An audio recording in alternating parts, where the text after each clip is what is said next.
All right.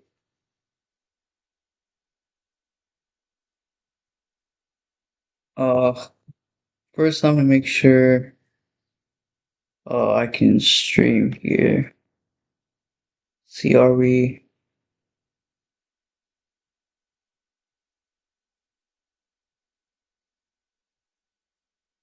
we stream here?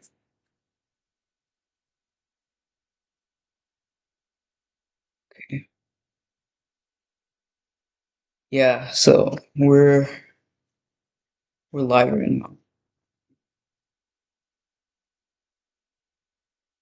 And can we stream here?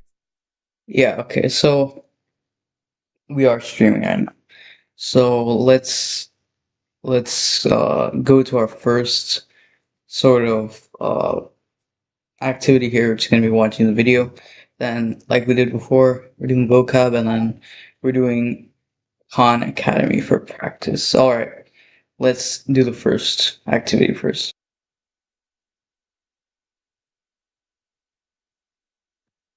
Everybody knows that the hardest questions on the SAT reading section are those pesky passage-based questions. These are the questions where you get given a whole paragraph of text and you have to answer complex questions based off of it. And nobody knows how to either read over the text or answer literally any question correctly because they're so unbelievably difficult. So in this video, I'm going to explain 3 strategies for understanding passages better and also an extremely powerful way to make sure you're always choosing the best answer choice possible. I know what you're thinking, doesn't he already have a reading passage video? Yes, I do, but this one is going to be even better because there's going to be even more information and the tips are even better than the ones discussed in that video. And if that was enough, these tips are all plug and play. As long as you understand these, your score will automatically improve, even if you don't practice it in practice problems, though you should. First is visualization. Whenever you're reading over an SAT reading passage question, you have to be picturing what is happening in your mind. If you're just putting a bunch of words in your brain, none of it is going to stick and you're going to completely forget. It's like how everybody can imagine Skibbity Toilet. We can all think of it in our mind, of that head in that toilet and all the glory that it brings upon our country. Nobody, on the other hand, can imagine complex foreign policy issues because there's so much going on and there's no easy way to just visualize it. How do you do this?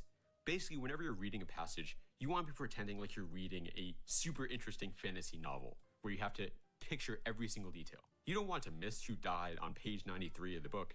You want to make sure that every single detail in every single character's life is fully ingrained in your brain so you can fully enjoy the story. And that's the exact same thing with the passages. Let's try this one. Skibbity episodes often reuse the same few symbols over and over. Sirens, camera heads, and a drain portal that characters jump through. Fans claim these repeats aren't lazy, they make the story feel like one big world with rules. When a later clip brings back a sound or object from an earlier one, watchers feel like a setup finally paid off. Because of this, some viewers say the series looks random on the surface, but it actually behaves like a continuing story. Text 2.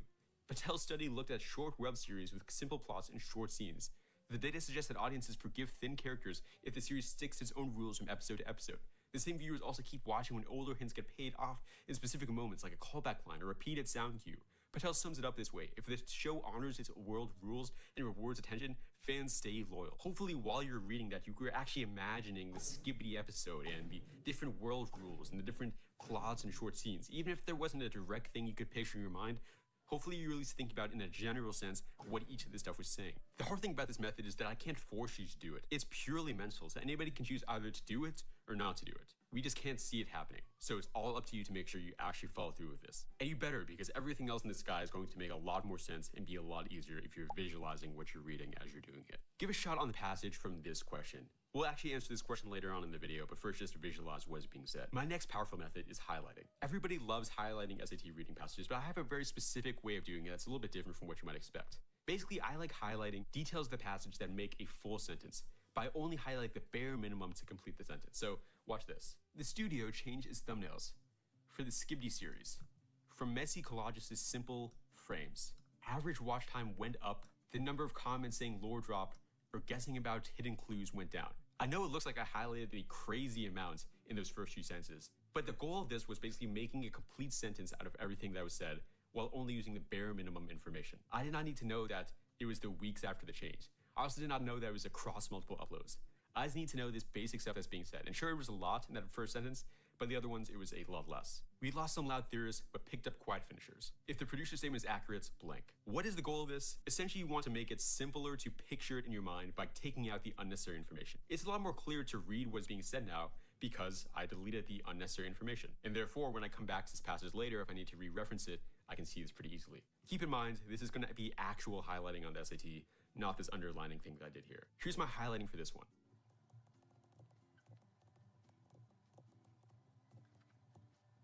Hopefully it makes sense why I chose to do this. Finally is note-taking. It can be really helpful to write a few key notes while you're reading a passage. I would not suggest to do this alongside highlighting because it just takes so much time to do, but if you want a very, very powerful way of understanding what is being said, just take a piece of paper and write down notes about the passage while you're reading it. A Skibbity Attention Lab video tries to explain why certain edits hold viewers.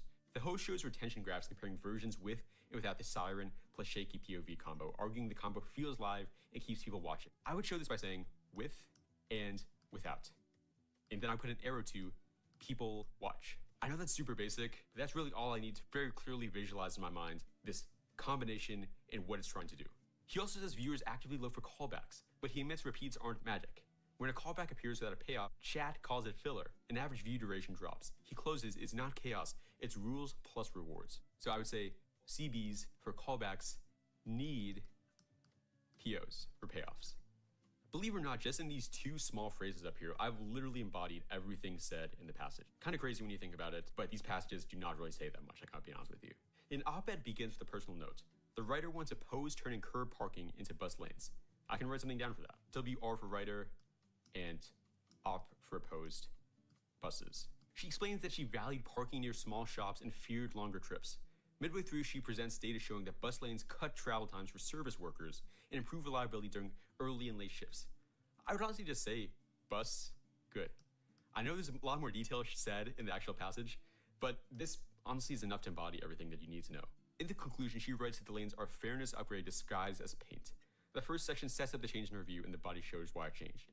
I think this is honestly fine. I mean, the writer, she opposed at the beginning, and now she thinks it's good because there's evidence to support that. The most important part of these passages, though, is making a prediction. Everybody skips this step, but it's honestly going to be the most important thing for getting these questions right. When you read through the passage, you want to predict what the answer is going to be before you even look at the choices. The reason why you do this is because, one, it makes sure you actually understood what was being said. If you can make a prediction, it shows you understand the passage well enough. And if you can make a prediction, it shows you probably need to go back and look at the passage again because you do not understand it. Two, it prevents you from getting distracted by bad choices. The SAT is going to try to throw choices at you that kind of sound okay, but are not really supported by the passage. An easy way to just prime your brain to not look at these choices in the first place is by making your prediction and just going with whatever choice aligns with the prediction. And at this point, you need to use the process of elimination. There are two reasons why a choice should be eliminated. One is if it is not directly supported by stuff in the passage. You gotta be very, very strict about this. If it is not supported, it is not gonna be right, and you'll see why in a second. Two is leaving out important details. If every single choice is directly supported by the passage, or at least two of them are,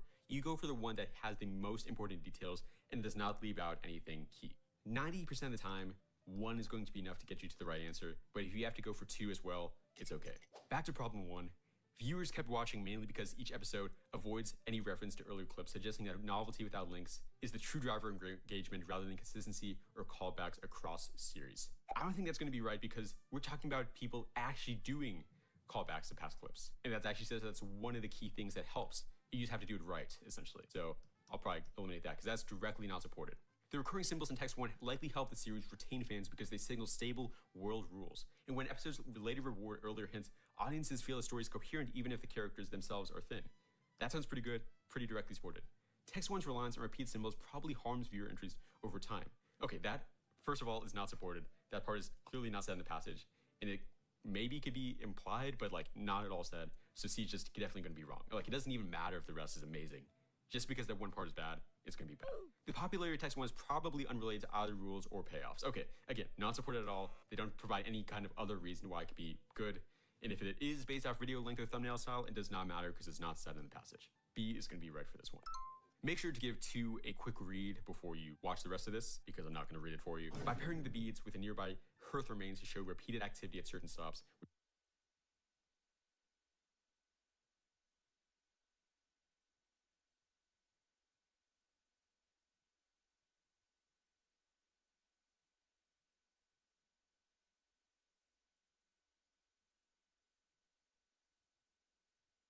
which explains why items are scattered at intervals.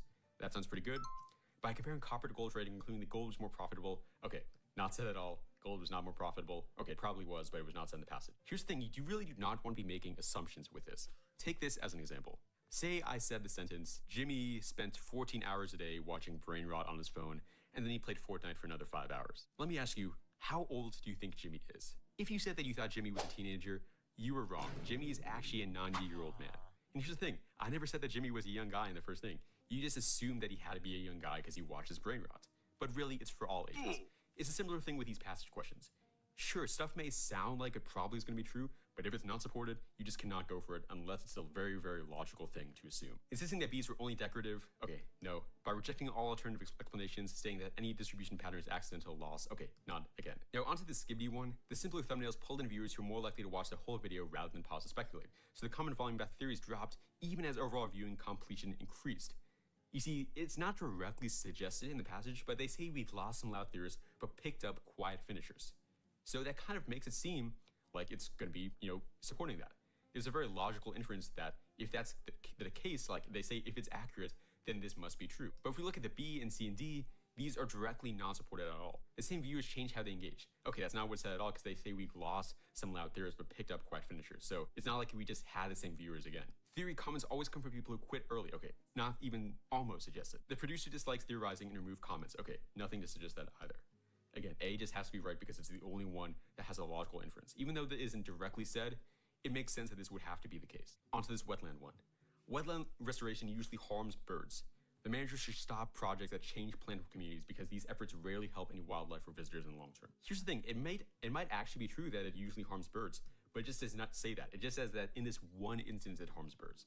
So you see, if I was to make that assumption, it would just be like the guy watching the brain rot. It would just be assumption that maybe it could make sense, but it's not going to be true for this thing, at least not necessarily. A project can improve the overall ecosystem while even a favorite species does worse, showing that broader ecological health and single species targets can conflict and must be considered together. That seems pretty strong. Increasing plant diversity inevitably reduces nesting for all birds. Does not say anything about all birds, just a specific one, so no. The managers prioritize ecosystem metrics over the bird by design and frame the decline as an acceptable trade-off to justify the project's goals, indicating the restoration success is mainly about maximizing profit. You see, this was all sounding pretty good, but they say maximizing profit. It does not say anything about making more money in this passage. So even though this whole thing seems amazing, just because they use that one incorrect thing, you gotta throw out the entire thing and say D is not right. B is going to be right for this one. Finally, onto these notes questions. Viewer engagement mainly comes from consistent cues that create a live feeling from callbacks that actually pay off earlier hints. When repeats don't deliver a payoff, attention fails even if the symbol is familiar. That's correct, and I'll also leave you guys to look at what B, C, and D would have to all be incorrect. There's at least one part of each one that makes it not going to be directly supported. And finally, this buzzing one, I'll skip a few steps. C and D definitely are not right. So it just comes down to A and B. A is undercut her own conclusion by casting doubt on the reliability of the data that follows, signaling that a reader should trust personal preferences about parking over evidence. And B is model and evidence-driven change in stance, moving from familiar parking-friendly position to a new view justified by travel time data, so readers can see the pivoted results from evidence rather than loyalty to parking or shop access. Both of these maybe could be correct, but the one that's really directly supported is this one talking about the data and all these evidence-driven changes in stance. They don't say anywhere that she was trying to undercut her own conclusion or that the reader should trust personal preferences about parking over evidence. That's probably the exact opposite of what is being said. But it's very logical to say that the evidence and all these other things shows that you should be trusting these buses over just regular parking and shop access. So it's a little bit harder because it wasn't as directly shown, but you can probably still see it now that I explained it here. If you're struggling, consider checking out my new school community, Gamify SAT Plus. In this community, you not only get some of my best resources I've made so far, but also my SAT playbook where I literally show the best strategy to be approaching every single problem in the reading section of the SAT and some of the best resources I have on the math stuff. You also get one-on-one tutoring with me and a personalized SAT prep plan for each of your days before the following test. If you at all want to improve your score right now, check out Gamify SAT Plus in the description below. I'll see you guys in there.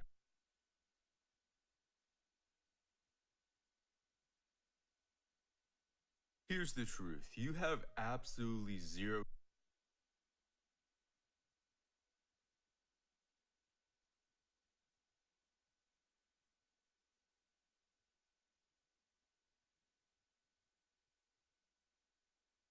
So we are done with that section, and I'm gonna head over to the vocab part right now. What is a synonym of fragile? So,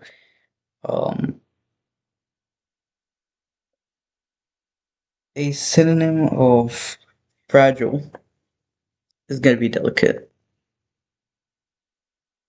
right? Please close the window. It's too cold, right? What uses affect correctly? So, uh, what uses affect correctly? So, if you look at this, the hurricane had a great effect. That's not going to be, um, it's going to be, that's not going to be right. The teacher tried to effect the students to start harder. Um, this one's not going to be true, right?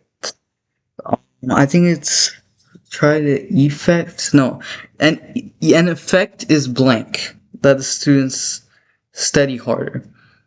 But if you say effect, that doesn't work. So these two are incorrect. She was affected about the outcome of the game. The effect of the new laws. I mean, that is definitely correct. Now,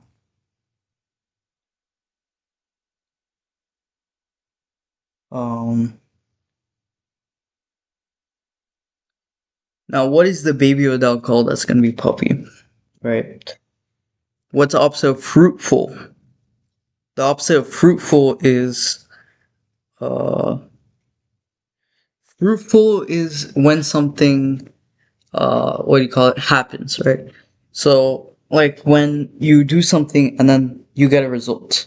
But when you do something and you don't get a result, that's when this unhelpful, unkind is not exactly the opposite. Is there not exactly unhelpful could be one though. Unhelpful could be because you're not getting the result you want. It's not being helpful.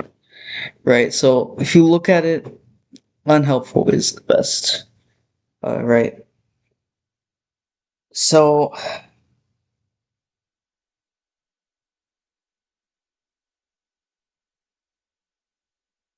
so to admonish means to warn or reprimand someone. And synonym of capricious is going to be capricious. You look at this, predictable and steady are kind of similar, so we're going to go with fickle. Yeah. An antonym for rich. So rich means you have a lot of money, so it's just gonna be poor. I mean, it's just easy question. Obsolete, outdated. The meeting is scheduled on. It's not to be in Friday afternoon. It's gonna be on Friday. It's not by Friday afternoon. It's not at Friday afternoon. That's a place. The opposite of indulge.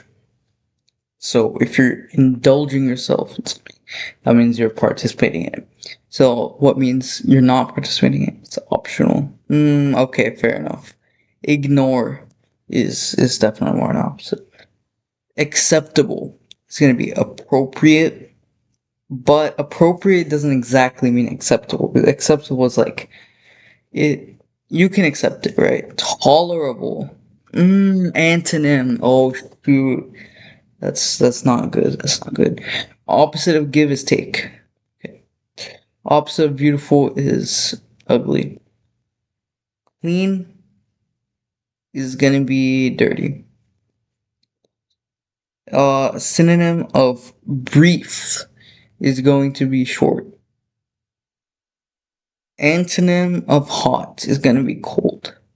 It's gonna be cold. Melancholy the antonym of that is gonna be is melancholy is kind of sad, so the opposite of that's gonna be happy. Joyful. Joyful is gonna be the opposite. What do we used to see? Okay, what is this question? It's gonna be easy. Um, it's gonna be eyes, right?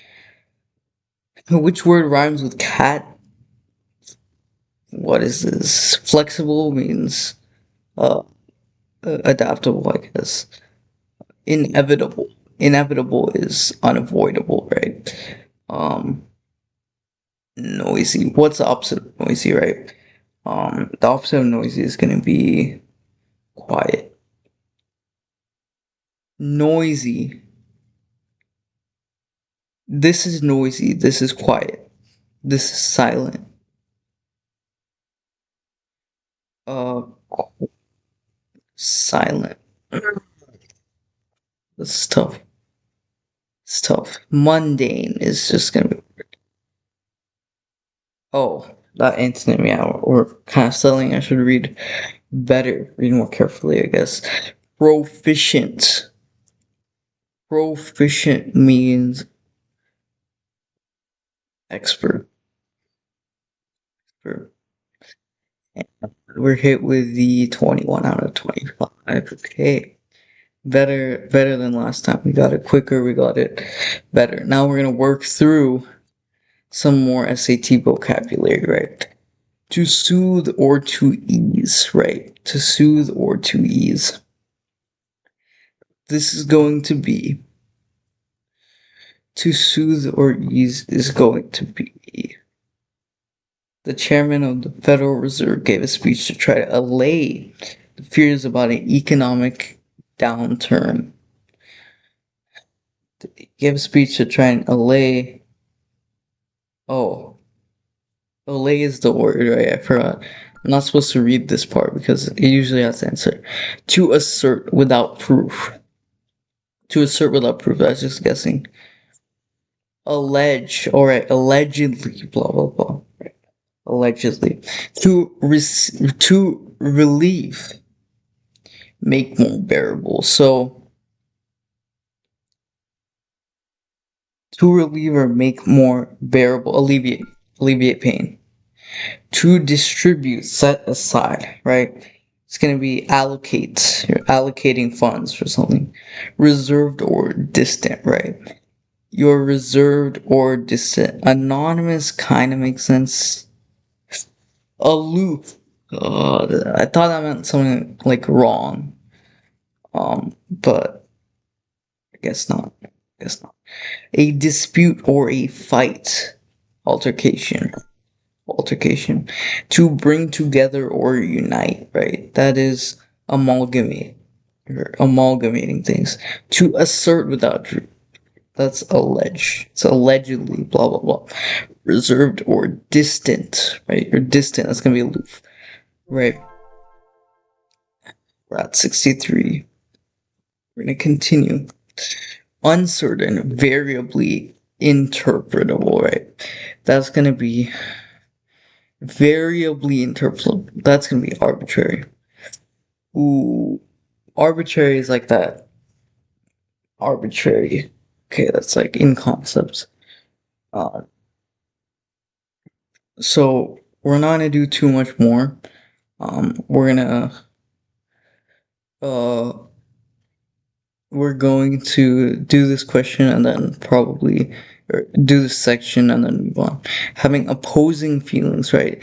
Ambivalent, right? Okay. To improve, right? To improve is going to be okay, ameliorate. If you're in the chat, if you want to respond to one of these questions, just type in chat what you think it means, right? Willing, compliant. Willing, compliant. It's gonna be amenable. Makes sense. Amenable. Uh, an item that increases comfort, right? Increases your comfort. It's an amenity, right? It's an amenity. Friendly. If you're friendly, you're cordial, but we're just doing cordial makes sense, but I guess maybe because we're doing words with A. Wow, okay. This is amorous, right? Uncertain, variably interpreter. Variably interpretable. If you're uncertain, right? Uncertain about something. Like I was last time about the word. It's gonna be ambiguous makes a lot of sense. Yeah. To improve, right? To improve is gonna be not allocate, it's not gonna be abate. That's ameliorate. Okay. We are wow, 7% done. Of our entire thing. So there we go. Right. we're gonna do about 5 questions of this, and then 5 questions of SAT reading, and then we're gonna end the stream. Right, it's a bit of a shorter kind of stream. Um, yeah.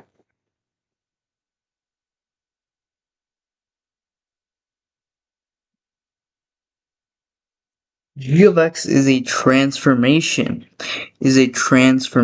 Of f of x.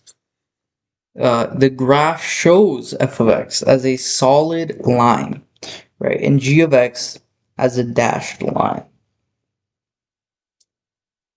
G of x as a dashed line.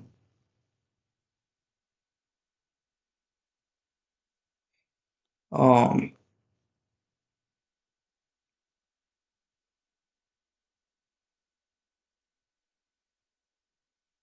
G of x as a dashed line. What is g of x in terms of f of x? So f of x is that solid line you see, and then g of x is right here. When you put it in the parentheses, always remember when you subtract it, it's actually going forward, and when you add something, it's actually going backwards. So it's a horizontal transformations, right? The given equation can be used to find the area A of a sector of a circle or radius where where theta is the sector's central angle in degrees, which upon correctly shows the circle sector's radius in terms of the area of the sector and the central angle.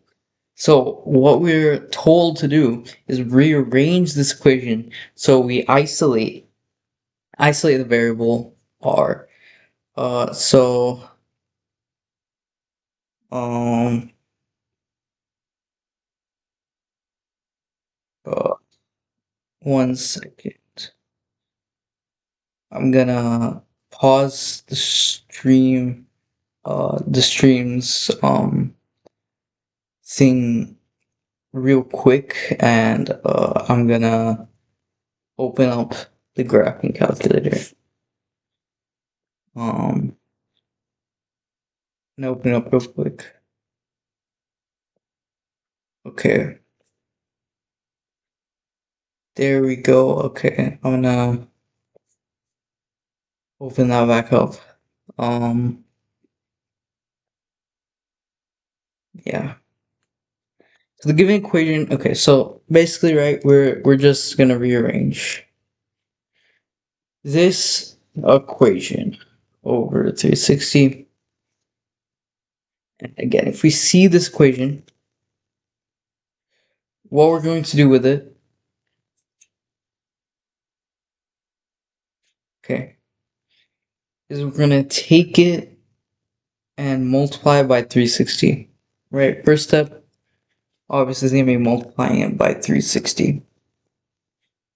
Now we want to divide by pi theta. Divide by pi theta. And what that does is it gets rid of these variables. And now we take the square root, right? We take the square root of these. And then that's going to be equal. That's going to be equal to the variable r. It's going to be equal to the variable r. Now, we need to check where in this, right? Where in this does it say that we have this tray, and this is gonna fit in. It's gonna fit in pretty well. Okay. Bernard randomly selected 10% of St. Francis citizens, right, and asked them about their favorite coffee shop. All of the citizens surveyed, 7 said that Energize was their favorite coffee shop. Based on the data, what is the most reasonable estimate of the number of St. Francis citizens whose favorite coffee shop is Energize? So 10% is randomly selected, asked about their favorite coffee shop. All of the citizens surveyed, 7 of those 10% So the energized. Seven of them said that energized was a favorite coffee shop. Based on the data, what's the most reasonable estimate of St. Francis citizens whose favorite coffee shop is energized? So 10% of St. Francis, and asked them about the favorite coffee shop of the citizens surveyed. 7 of them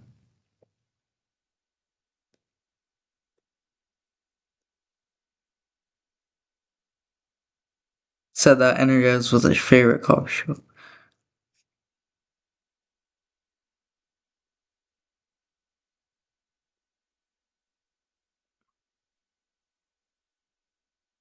Hmm. Oh, okay. I got the question now. Okay, so basically 10% is 7, so they're asking what's 100%. That's gonna be 70. Yeah, my brain was really kind of buffering there. Um, right. So basically, when you look at this, um, what it's gonna be is it's gonna be is the temperature in degrees Celsius along a circular infrared stove, right? Okay, we have this graph. The hottest point occurs at the center of the stove. Temperature, so this is at the center of the stove. What's the diameter in centimeters? So what we're saying is distance from the left edge of the stove, right? So this is at the center. So 20 is at the center. And then so it's gonna be 20 is gonna be the radius, right? So the center, right? This is like a pan. It's gonna be this is gonna be at the center. So this is the distance from the left edge. So it's gonna be about like that, right? So what's the diameter in centimeters? So it's gonna be 40. 40 is gonna be the diameter of a stove. Now a human child grows rapidly. Okay, so let's just look at this, right? Let's just focus on the question. Approximately how many more centimeters does a child grow in the first 36 months after birth, so T's in months, compared to their second 32 months, right? So what we need is 3 data points. If this is to the power of 0, well, let's just look at it, right? 88 minus 37 times 0.85, right, to the power of t, right? If you have that, and we're gonna go with this for that.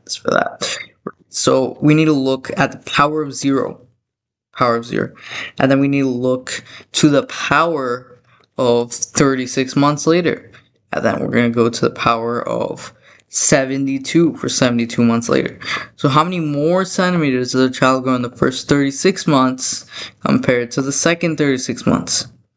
So this subtract with this, or this subtract with that, right?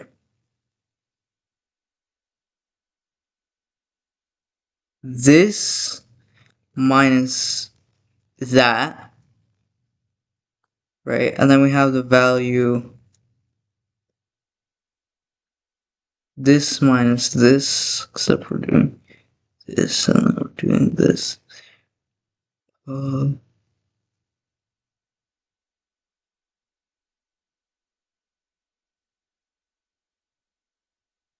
so this basically gonna be 37 because this is practically negligible compared to the first ones. Check the answer to that. Yeah, so I think the calculator here, let's see here. First 36 months. What's exactly wrong here? Um, what is exactly wrong here?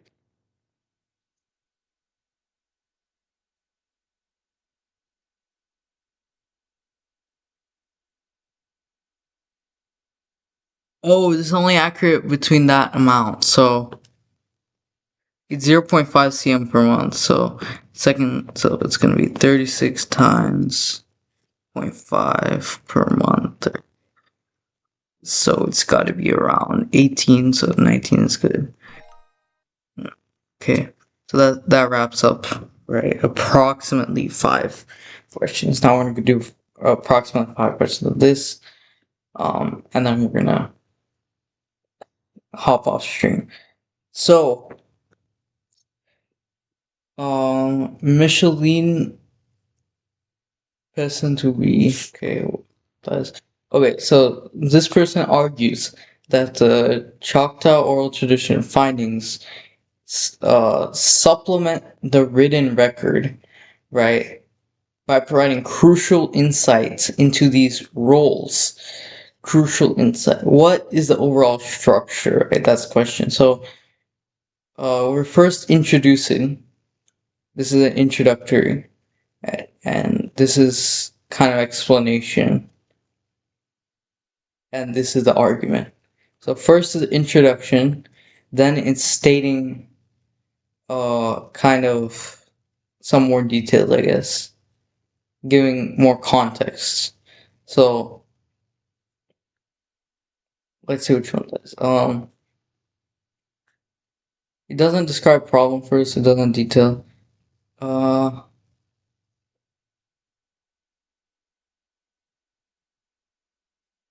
so it says that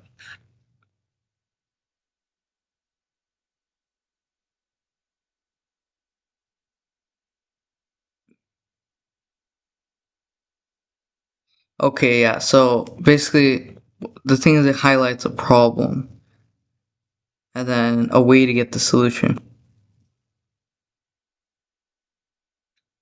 Okay. It's not a related topic. It's the same topic with different things. It's the advantages. No, not the advantages. Um, I guess. Okay. Culturally, historically, or aesthetically significant. Okay, so what completes the text? So using creative camera angles, the big trail director took advantage of the novel format.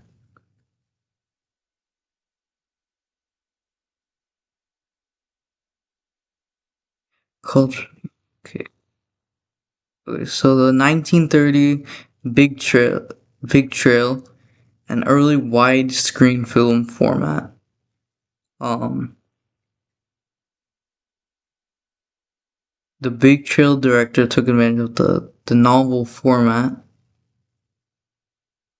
Is showcasing. It's not the novel format to showcase. It's not took advantage of the novel format will showcase, having been showcased, I guess.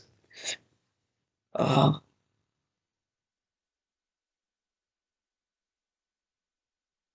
oh, to showcase the epic. Okay, yeah. Uh, so this is gonna be our last question. What's author two going to characterize? How would the author of text 2 most likely characterize the underlying claim? These scenes suggest Ellison's direct influence on Morrison. Versus this is saying the sermons, yet literature. Okay, so this is saying the sermons recall those in Ellison's, right? Yet literature abounds, erodes the division between oral and written forms. Morrison's use of a sermon is attributed not only to the influence of Ellison, but also to something else. So this is saying it's a direct influence. This is where it came from. But this is giving a multifaceted viewpoint. Um, um, this kind of makes sense. Indebted.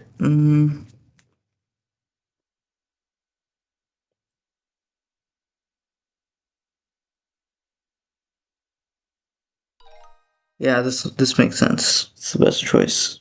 All right, so that's it for today's stream, right? Well, I'm gonna stop the stream now.